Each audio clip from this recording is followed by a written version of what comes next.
Salam à tous et bienvenue sur Maroc 24. N'oubliez pas de vous abonner et d'activer la cloche pour ne rien manquer de nos prochaines vidéos. Aujourd'hui, le lundi 23 octobre 2023, nous aborderons le récent déboire diplomatique de l'Algérie.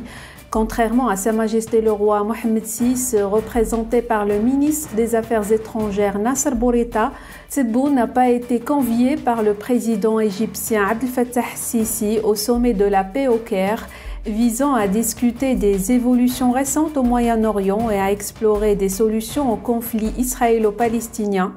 L'absence de l'Algérie est un signe manifeste d'un déclin diplomatique que le pays peine à accepter. Restez avec nous pour plus de détails dans cette revue de presse tirée du quotidien L'Opinion.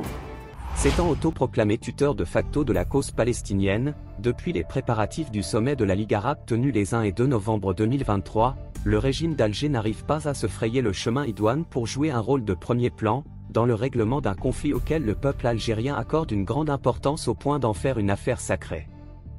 Une diplomatie trop farfelue et faisant fi de la politique de la région, tant elle ignore ses éléments de base, ne saurait jouer le rôle dont elle rêve. Une diplomatie qui use beaucoup plus de discours creux et est incapable de s'adapter à la nouvelle donne dans un conflit israélo-arabe, marqué par la normalisation des relations de l'État d'Israël avec un certain nombre de pays arabes et aussi par les accords d'Oslo 1993. Des accords qui ont fait renoncer l'Organisation de la libération de la Palestine à la lutte armée.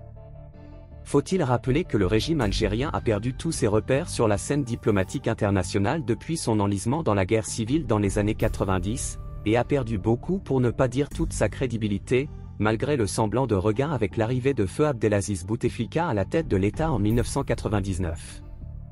Et ce ne sont pas les gesticulations d'un régime qui prive par une féroce répression son peuple de son droit élémentaire à la liberté d'opinion et à la liberté d'expression qui pourraient aider le peuple palestinien à recouvrer sa liberté. Tout comme on peut ajouter que ce n'est pas un couscous à l'hôtel Sheraton d'Alger qui viendrait à bout des différences entre les factions palestiniennes. L'Algérie nouvelle, du tandem Tebboune-Chengria n'a plus de crédibilité ni aux yeux des Palestiniens ni aux yeux des puissances internationales. C'est pourquoi le président Abdel Fattah Sisi n'a pas songé l'inviter à la conférence internationale du Caire sur la paix qui s'est tenue samedi 21 octobre, avec la participation d'une trentaine de représentants de pays et d'organisations internationales, essentiellement européens et arabes. Cela est tout à fait compréhensible pour n'importe quel observateur politique. Évidemment, Alger a mal avalé ce camouflet que vient de lui faire essuyer le Caire. Comme réaction officielle, c'était motus et bouche cousue. Aucun communiqué ni de la présidence de la République ni du ministère des Affaires étrangères. Pas de commentaires non plus, des organes de la presse gouvernementale. On s'est contenté de souffler dans les oreilles de quelques rédacteurs de sites électroniques sans grande audience, que c'est l'Algérie qui a décliné l'invitation. La cause ? La présence du représentant israélien. Quelle bourde! Israël a boycotté cette conférence tout comme les États-Unis d'Amérique.